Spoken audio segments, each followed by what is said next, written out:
Muy bien. Hoy vamos a adentrarnos a uno de los libros más prácticos y directos que hay en la palabra. De los 66 libros que son todos fascinantes, este me causa y me atrae más. Es el libro de Primera de Juan. Y quiero dejarles un desafío para esta semana. El libro de Primera Juan está en el Nuevo Testamento y tiene 5 capítulos. Así que si arrancamos mañana un capítulo por día, para el viernes lo tenemos cocinado, ¿no? 5 capítulos y es un libro sumamente práctico y un libro al que le podemos hacer unas preguntas claves para nuestra vida. Preguntas que todos tenemos, que todos nos hicimos o que todos nos hacemos. Por ejemplo, este libro puede responder a la pregunta, ¿es Jesús Dios? O ¿cómo es que puedo llegar a ser hijo de Dios? ¿Qué es ser un hijo de Dios? ¿Cómo se supone que debe conducirse un hijo de Dios? ¿Cómo debe tratar a otras personas un hijo de Dios? Es sumamente práctico para poder crecer y aprender en nuestra vida de fe. Este libro de Primera Juan fue escrita por el apóstol Juan allá por el año 80-85 desde Éfeso y fue dirigido a un grupo de iglesias de Asia Menor, lo que hoy es Turquía. Y el propósito de esta carta principalmente fueron 2. Primero, hay un montón de enseñanzas totalmente contrarias a las que los mismos apóstoles estaban enseñando, que se estaban introduciendo en la iglesia. Entonces Juan va por un lado queriendo encaminar a todos los creyentes, a los cuales él pastoreaba en toda esa zona, y decirles, mirá, esto es ser un hijo de Dios, esto debe creer un hijo de Dios, y así se debe comportar y conducir un hijo de Dios en la iglesia y en la sociedad. Y hoy vamos a tomar un párrafo muy pequeñito de este libro, y en este párrafo Juan pinta un cuadro. Y este cuadro nos refleja un camino práctico hacia la madurez espiritual. Dice 1 Juan capítulo 2, hijitos, les escribo a ustedes porque Dios, gracias a Jesucristo, les ha perdonado sus pecados. Padres, les escribo a ustedes porque han conocido al que ya existía desde el principio. Jóvenes, les escribo a ustedes porque han vencido al maligno. Les he escrito a ustedes, hijitos, porque han conocido al Padre. Les he escrito a ustedes, padres, porque han conocido al que ya existía desde el principio. Les he escrito también a ustedes, jóvenes, porque son fuertes y han aceptado la palabra de Dios en su corazón y porque han vencido al maligno. Cuando me acerco a este párrafo, hay una pregunta innegable para hacerme, que todos nos deberíamos preguntar hoy. Y no pensés en el que está al lado, pensá en vos mismo. ¿Soy un cristiano que está madurando? Porque no es lo mismo ser un cristiano o un hijo de Dios que un cristiano maduro o un cristiano que está caminando ese proceso hacia la madurez espiritual. Se dice que en la vida se es joven una sola vez, pero se puede ser inmaduro para toda la vida. Y bien se puede aplicar a nuestra vida espiritual. Puede ser que estemos en una etapa de madurez espiritual que no deberíamos estar. Y Juan nos está dando en este párrafo este camino para poder un poco observarnos a nosotros mismos y ver si estamos avanzando o estamos estancados en nuestra vida. Este pasaje menciona 3 grupos de personas. Por un lado, hijitos, jóvenes y padres. Yo les preguntara a ustedes, ¿cuáles son las marcas de la madurez espiritual? ¿O en qué se pueden basar o qué me puedo basar yo para poder decir, sí, estoy madurando, soy una persona que soy madura o no? ¿Cómo puedo yo saber o autoevaluarme para saber si soy una persona madura espiritualmente o no? Y generalmente hay una confusión y pensamos muchas veces que todo lo externo a nosotros es sinónimo de madurez. Pensamos que porque hace muchísimo tiempo que venimos a la iglesia, quizás de chiquitos o años, ya somos maduros espirituales, o pensamos que porque servimos en la iglesia, servimos al prójimo, somos maduros espirituales, o porque tenemos muchos dones y lo hacemos visible, somos maduros espirituales. Mirá lo que dice Pablo en 1 Corintios 3. Pablo le escribe a esta iglesia y les dice lo siguiente: amados hermanos, es fuerte, cuando estuve con ustedes no pude hablarles como lo haría con personas espirituales. Tuve que hablarles como si pertenecieran a este mundo o como si fueran niños en Cristo. Los dos dones espirituales o el servicio no siempre es señal de madurez. Claro que es una consecuencia de ser maduros espirituales muchas veces, pero no es sinónimo de madurez espiritual. Pablo le escribe a la iglesia de Corintios, una iglesia en la que un montón de personas tenían dones espectaculares, pero les termina diciendo, son niños, parecen que son de este mundo. Son niños espirituales que usaban los dones como juguetes y los dones espirituales son herramientas. Entonces, si no podemos medir solamente nuestra madurez espiritual a través de lo que hacemos exteriormente, ¿cómo podemos medir? ¿Cómo puedo yo darme cuenta y evaluarme si estoy madurando en mi vida de fe, en mi vida cristiana?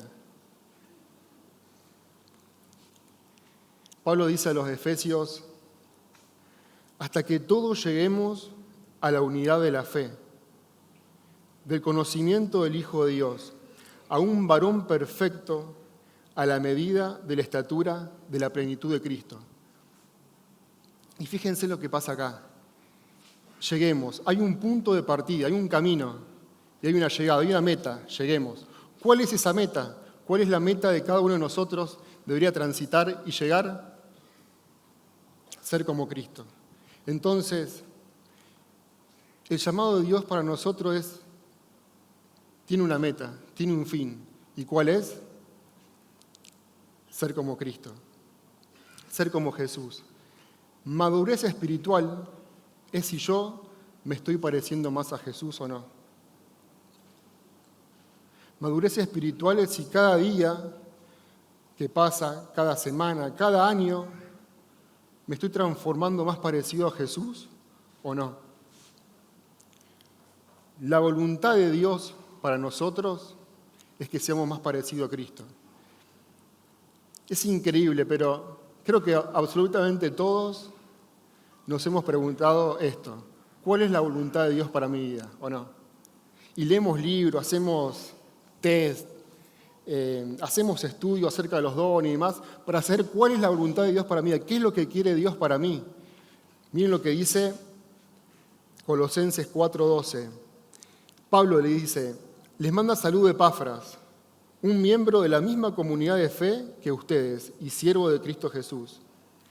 Epafras siempre ora encarecidamente por ustedes para que puedan ser cristianos maduros y así cumplir la voluntad de Dios.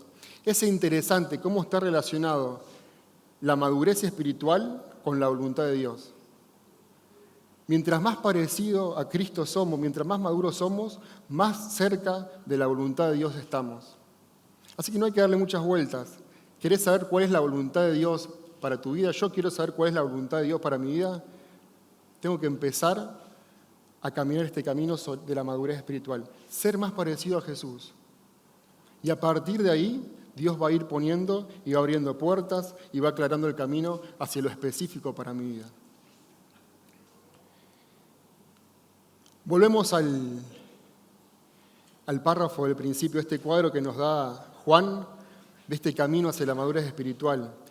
Y vamos a aprender que la madurez espiritual es un camino que dura toda la vida. Cada día que transcurre es un desafío para mí y creo que para cada uno de nosotros en ser más parecido a Jesús. La primera etapa que menciona Juan, es hijitos, niños espirituales. Estos tres grupos de personas no son relacionados a la edad cronológica ni a género, sino son etapas en la madurez espiritual. Hay 3 etapas ejemplificadas en 3 grupos de personas, ¿sí? La primera etapa, entonces, es hijitos. Se refiere a los niños espirituales. El camino espiritual, hacia la madurez espiritual, tiene un grupo de partida, un punto de partida, un comienzo. Tiene una meta que es ser parecido a Jesús, pero también tiene un punto de partida. ¿Cuál es ese punto de partida? Que se nos haya perdonado los pecados. Es imposible transitar este camino hacia la madurez espiritual. Es imposible avanzar y es imposible en nuestra vida terrenal parecernos más a Jesús si primero no pasa algo en nuestro interior, y es que nuestros pecados hayan sido perdonados. Dice la Biblia que cuando nuestros pecados han sido perdonados, cuando nosotros nos acercamos a Dios, le pedimos perdón por nuestros pecados, el Espíritu Santo, como hemos visto todas estas semanas, viene a morar dentro de nosotros. Ya lo vamos a ampliar después. Y es a partir de ahí cuando el Espíritu Santo va empezando la obra transformadora de nuestra vida. Pero es imposible avanzar en nuestra madurez espiritual. A veces podemos estar años y esforzándonos por crecer, por madurar, por dejar aquellas cosas de nuestra carne. Y no lo podemos hacer porque quizás no empezamos por el principio. Y es que Jesús perdone nuestros pecados. Niño espiritual es la persona que le ha entregado su vida y su fe a Cristo y que está dando sus primeros pasos en la vida cristiana. Y una de las cosas más fascinantes de la iglesia, y en especial de esta iglesia, es que haya un montón de niños espirituales. Si hace poco que venís a la iglesia y sos un niño espiritual, déjame decirte algo. Sos bienvenido, sos amado por esta comunidad y no hay cosa más hermosa y que nos apasione más a todos nosotros que poder transitar este camino de fe junto a vos. No hay nada más desafiante y que nos anime al corazón que ayudarte a crecer, como lo hicieron conmigo, como lo hicieron con otros. Es un círculo. Y cuando vayas avanzando en este camino de la madurez espiritual, vos vas a ser el que va a ayudar a otro.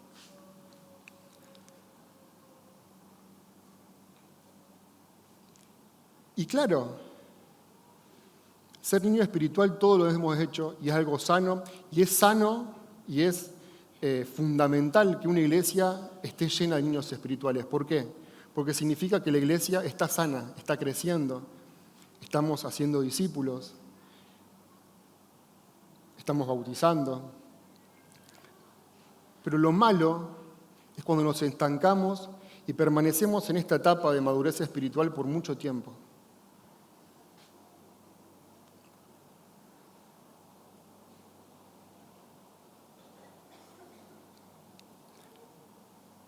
Dice el escritor de los Hebreos, nos gustaría decir mucho más sobre este tema, pero es difícil de explicar, sobre todo porque ustedes son, es duro, torpes espiritualmente.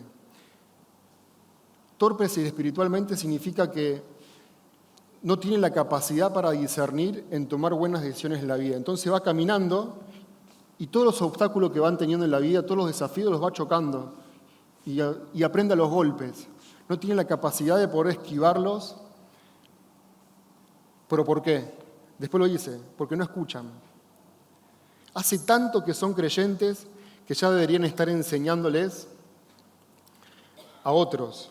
En cambio, necesitan que alguien vuelva a enseñarles las cosas básicas de la palabra de Dios. Son como niños pequeños que necesitan leche y no pueden comer alimento sólido.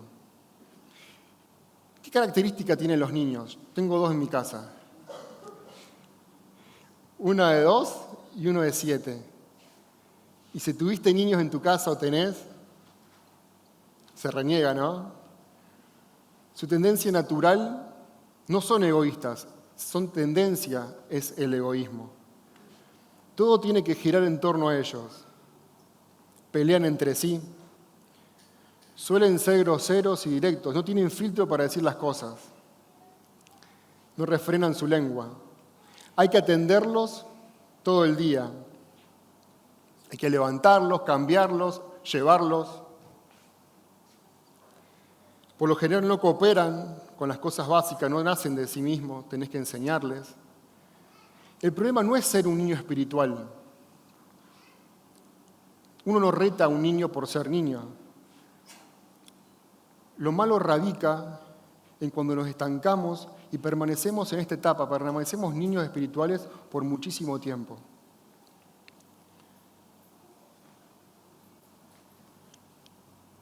La segunda etapa que nos marca Juan es jóvenes. Y en este caso se está refiriendo a la madurez espiritual. Dice, jóvenes, ahí está, les escribo a ustedes porque han vencido al maligno. Y después más abajo lo remarca y dice, les he escrito a ustedes también, jóvenes, porque son fuertes y han aceptado la palabra de Dios en su corazón y porque han vencido al maligno. En esta etapa, Juan está hablando de lucha.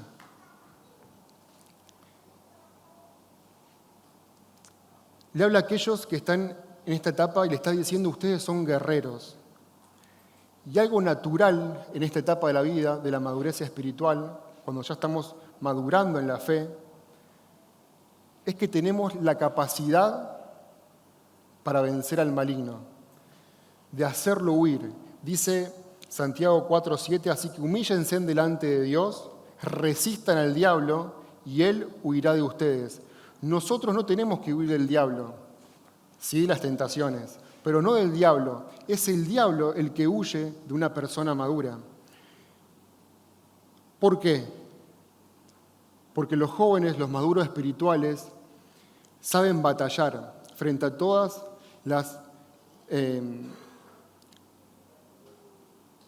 frente a todo lo que el enemigo nos pone enfrente, ya sea las tentaciones, ya sea algunos aspectos negativos de la cultura que van en contra de la palabra de Dios,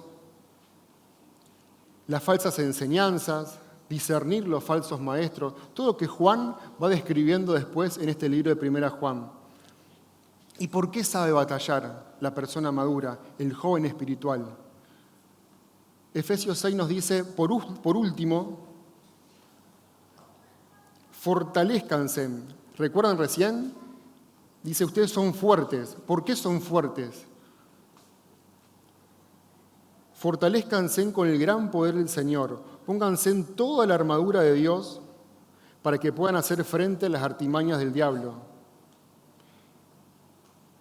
El maduro espiritual puede hacerle frente a todo lo que el enemigo nos pone en el camino. ¿Por qué? Porque sabemos usar todas las armas que Dios nos da a través de su palabra. Y después la va describiendo. El cinturón de la verdad, la coraza de justicia, el escudo de la fe, el casco de la salvación, la espada del Espíritu, que es la palabra de Dios.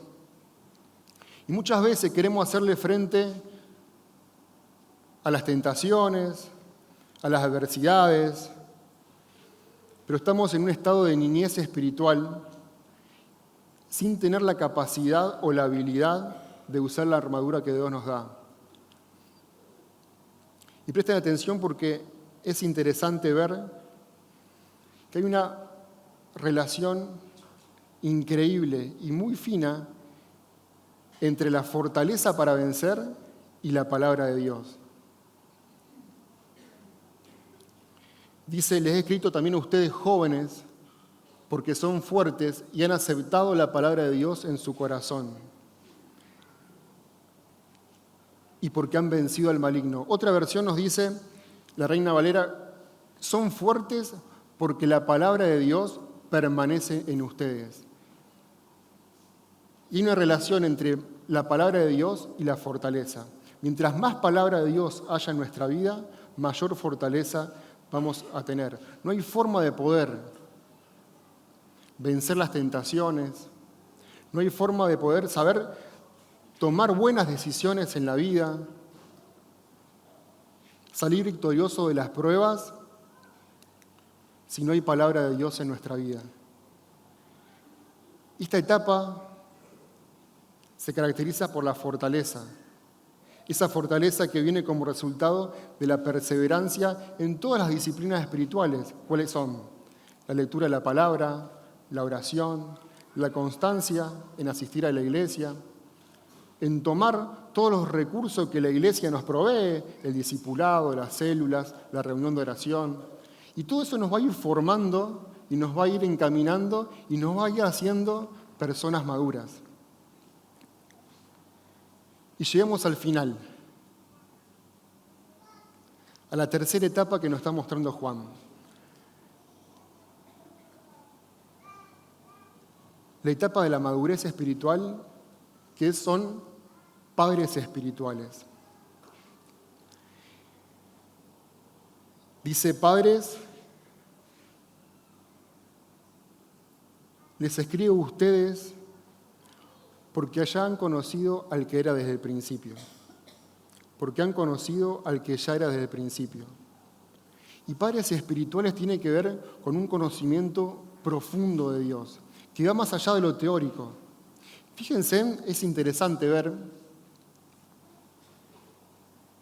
cómo Juan toma este concepto porque han conocido al que era del principio. Ese conocimiento profundo, si ustedes lo relacionan y lo llevan a toda la palabra, es el mismo concepto que da Génesis 1, el que era en el principio. En el principio Dios creó. Juan, en su Evangelio, dice en el principio era. Y Juan comienza esta carta, primera Juan, diciendo lo que era desde el principio. Esta etapa no es algo superficial. No deja de lado las otras dos etapas, la de niños espirituales y la de maduros espirituales, sino que lo toma como un bagaje de conocimiento y experiencial y lo suma a todas las experiencias que va teniendo una persona en la vida. Toma todas esas cosas de los niños que hemos tenido y que ya han madurado, toma todas las batallas que como joven espiritual, como maduro espiritual ha tenido, y lo suma a las experiencias, a las cicatrices, a las luchas que ha tenido, que ha salido victorioso, pero también no ha salido victorioso, que ha sido derrotado. Va sumando todas esas experiencias que tiene con Jesús en ese camino de la fe. Y hay algo que es único para esta etapa de la madurez espiritual, que no tiene que ver, recuerden, con edad cronológica.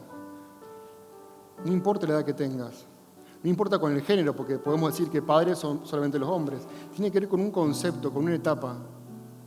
Y esta etapa es única porque uno es padre, ¿por qué? Porque tiene hijos. Esta etapa se caracteriza porque tiene la inclinación y el deseo de reproducir a Jesús en otros.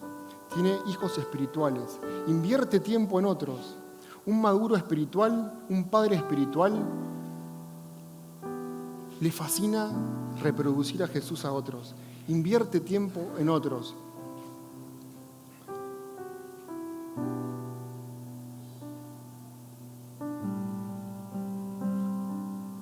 Cuando más maduramos espiritualmente, más gozo hay en el dar. Y un padre espiritual invierte y da tiempo a otros.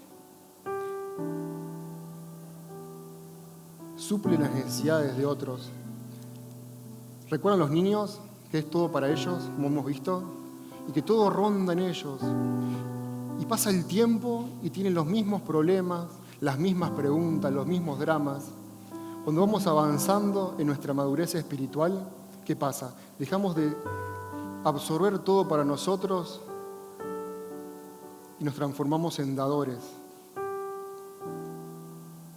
Es un camino y un proceso que para algunos dura menos, para otros más. Todos venimos y llegamos a este lugar con carácter, personalidad, experiencias diferentes, y a algunos nos cuesta más que a otros avanzar en este camino. Hijito, o sea, niño espiritual, maduros espiritual, padre espiritual, ¿en qué etapa te encontrás caminando hoy? ¿Es la etapa que se supone que tendrías que estar caminando? ¿O hace tiempo estás estancado y no podés avanzar? Estás metido en un lugar y querés salir pero no podés.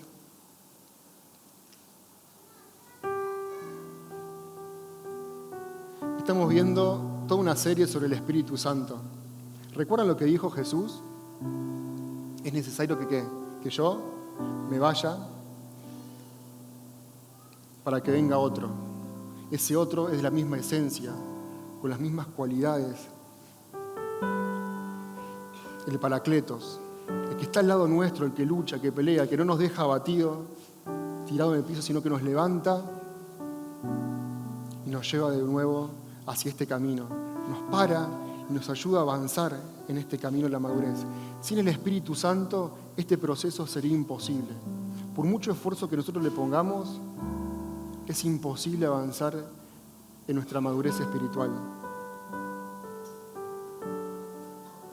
Es la acción del Espíritu Santo lo que hace que cada uno de nosotros podamos avanzar y conocer cada vez más a Jesús. Miren lo que dice Pablo, es fascinante. Así que todos nosotros, con el rostro descubierto, reflejamos la gloria del Señor como si fuéramos espejos. Y el Espíritu del Señor, no nosotros, es el Espíritu del Señor que nos va transformando de gloria en gloria y cada vez nos parecemos más a Él. Es el Espíritu Santo morando en nosotros lo que va a hacer que pasemos de ser niños espirituales a maduros espirituales, a padres espirituales, y en la presencia del Señor llegar a la plenitud del conocimiento de Cristo. Esto sí, si lo dejamos actuar en nuestra vida. Y hemos visto dos cosas a las que aferrarnos en este camino de madurez espiritual para poder avanzar. Por un lado, la palabra de Dios, que nos da fortaleza, la que nos da discernimiento, y por otro lado, el Espíritu Santo. Entonces el Espíritu Santo, por medio de su palabra, la que hace que cada día nos parezcamos más a Cristo.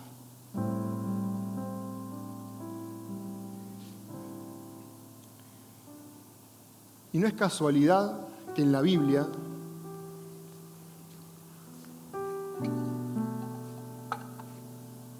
el agua representa tanto el Espíritu Santo como la palabra de Dios.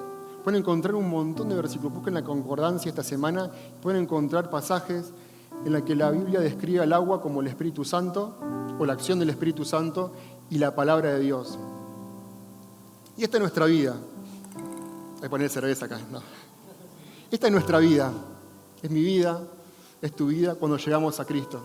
Cuando llegamos a este lugar, tal vez por primera vez, y hemos visto la semana pasada que esta vida estaba llena ¿de qué? De toda nuestra naturaleza.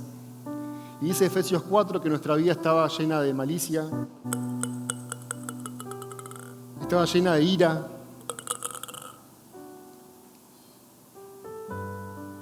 de palabras obscenas, de heridas, de gritería, de malos pensamientos. Y así comenzamos este camino. Este fue el punto de partida nuestro, o es el punto de partida de muchos.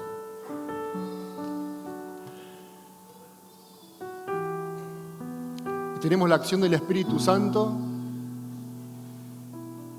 y la palabra de Dios en nosotros. Y fíjense lo que pasa cuando nos enamoramos de la palabra de Dios, cuando nos apasionamos de la palabra de Dios y nos fortalecemos en la palabra de Dios y dejamos actuar al Espíritu Santo que está dentro nuestro. Nuestra vida se va llenando. Espero no hacer lío. Nuestra vida se va llenando y a medida que se va llenando, todas aquellas cosas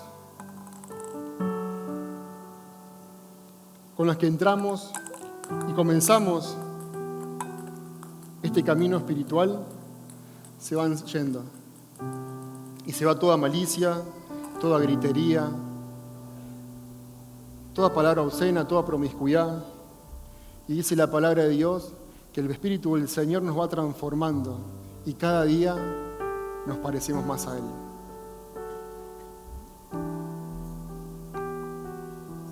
Eso es lo que puede hacer el Espíritu Santo dentro nuestro, si lo dejamos actuar y si lo acompañamos con esto. Ahí está, con la palabra de Dios. Vamos a poder vencer cualquier batalla, vamos a poder sanar cualquier herida, vamos a poder tener la fortaleza para perdonar y para cicatrizar aquellas heridas que la vida nos haya dejado. Y no sé cómo estás acá, cómo llegaste hoy, en qué etapa estás, cuál de todas estas cosas que hablamos hoy te vas a llevar. Pero si me das a elegir algo, es una promesa de Dios que te lleves. Seguramente en tu interior, en tu mente, ya más o menos descubriste en qué etapa estás, en qué condición estás. Y déjame decirte algo, sea la etapa en la que estés, Dios promete que nunca te va a dejar, siempre va a estar a tu lado, dentro tuyo. Si Dios perdonó tus pecados, si sos hijo de Dios, te promete que nunca te va a abandonar. Y aunque estés abatido, aunque estés tirado en el piso hace mucho tiempo sin poder progresar, sin poder salir, sin poder avanzar en la vida espiritual, Él no te va a dejar solo. Él va a estar a tu lado y lo va a hacer hasta el último día. Dios cumple todas sus promesas. Y la promesa más fascinante de Dios es que nunca te va a abandonar. Se va a quedar con vos, a tu lado, acompañándote. Solamente tenés que recurrir a Él. Decirle, Señor, Espíritu Santo, dame fuerzas, ayúdame, levantame. El grupo de alabanza preparó una canción hermosa que me gustaría que puedas disfrutarla y pueda ministrar tu corazón. Y que con esta canción puedas quizás entender un poquito de lo que Dios está haciendo al lado tuyo. Aunque no lo comprendas, aunque no lo veas, Él está a tu lado y nunca te va a dejar.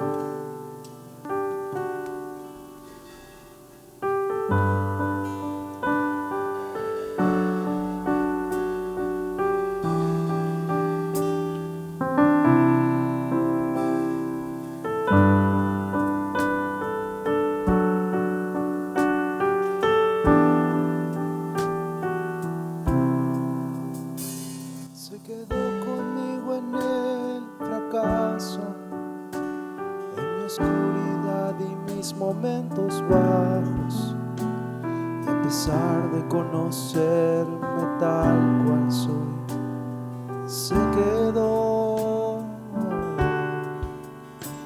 Se quedó conmigo y sin reproche. Él me acompañó cuando perdí mi norte.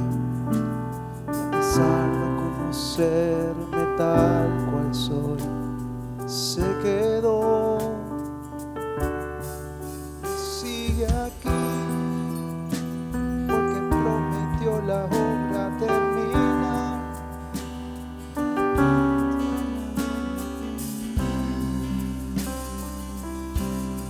Él sigue aquí. No me dejará cuando en mi fe se mete el sol, cuando tropiece y piense que no hay solución. Él me guiará con la paciencia de su amor. Él sigue aquí.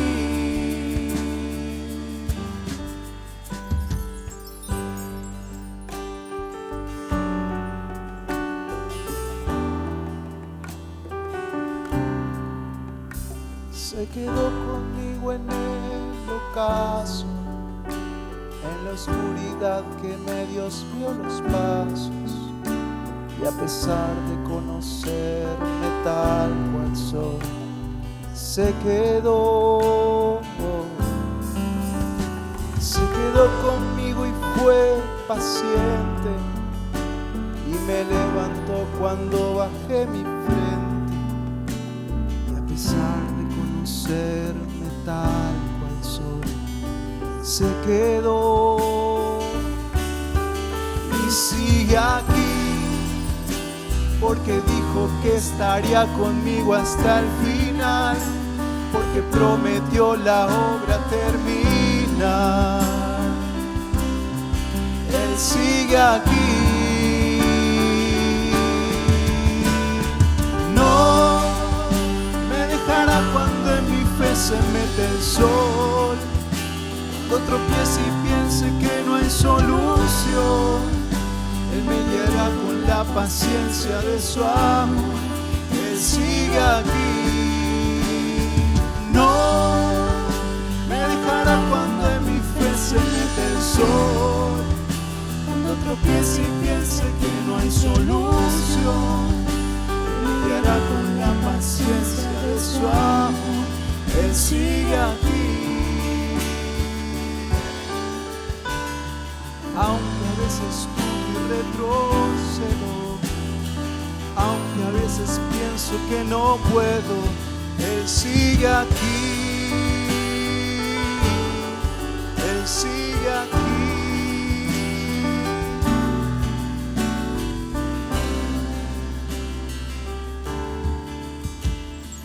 No me dejará cuando en mi fe se mete el sol, cuando tropiece y piense que no hay solución.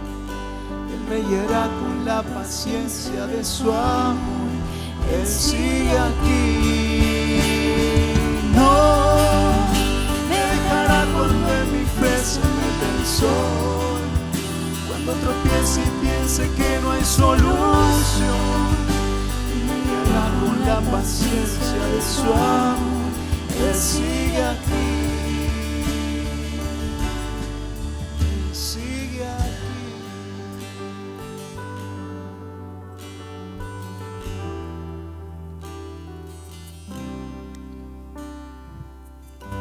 Te invito a que nos pongamos de pie.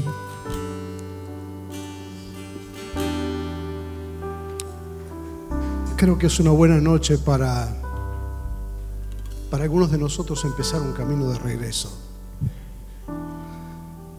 Es una buena noche para, después de una palabra como la que hemos recibido, replantearnos acaso en qué se nos está yendo la vida, porque el tiempo pasa y Él sigue aquí. Es una oportunidad para recordar que Dios te ama demasiado como para dejarte como estás, que Dios me ama demasiado para dejarme como estoy, y para recordar que Él nunca jamás dejó una obra sin terminar. Y dice su palabra que el que comenzó en nosotros la buena obra la seguirá llevando a su madurez, la irá perfeccionando. Él sigue trabajando en tu vida y en mi vida. Saquemos las manos. Es tan difícil nosotros mejorarnos a nosotros mismos. Me cuesta tanto, a lo mejor te pasa lo mismo,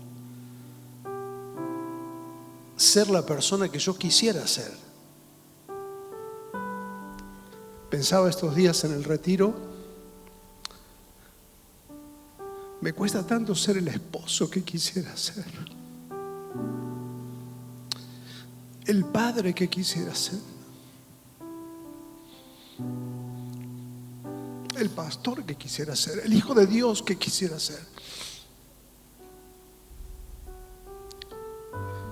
Y si me cuesta tanto ser lo que yo quiero ser, ¿cuánto más me cuesta ser lo que Dios espera que yo sea? Entonces, ¿cómo Él va a esperar que yo llegue a eso sin tomarme de la mano? Sin recordarme que ese desafío, ese destino de gloria no es algo que yo voy a lograr solo.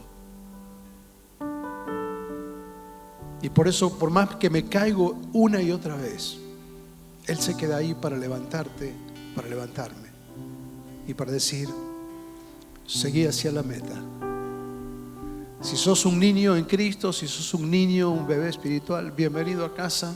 No importa en la etapa en la que estés, el asunto es que todos nos vayamos de aquí sabiendo que somos obra en construcción. Estamos en el proceso de aprender. Decirle: Espíritu Santo, te pido que sigas obrando en mi corazón. Quiero dejar al lado mis excusas, mis argumentos, mis pretextos, mis caprichos. Lléname de tu presencia, Señor. Dame un corazón sensible. Ayúdame a no ser un niño eterno, siempre pensando que los demás tienen que hacer cosas para mí, creerme acreedor del mundo y empezar a pensar que yo estoy aquí para servir a otros. Qué bueno, Señor, que nos has dado esta oportunidad de ser una familia como lo que somos.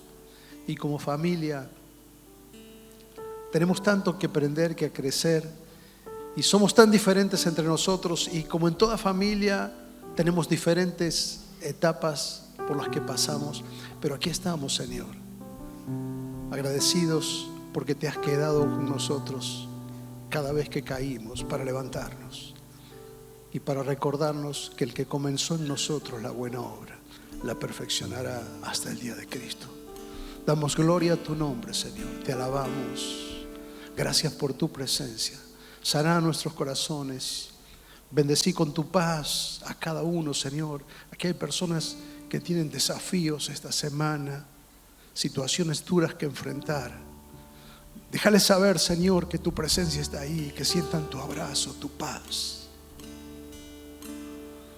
Por aquellos que están en necesidad por su economía o su salud, aquellos que están enfermos, Señor, pone tu mano de sanidad, de restauración.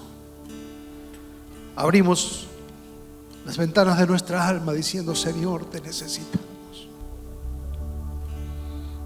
Te necesitamos. Gracias por tu presencia.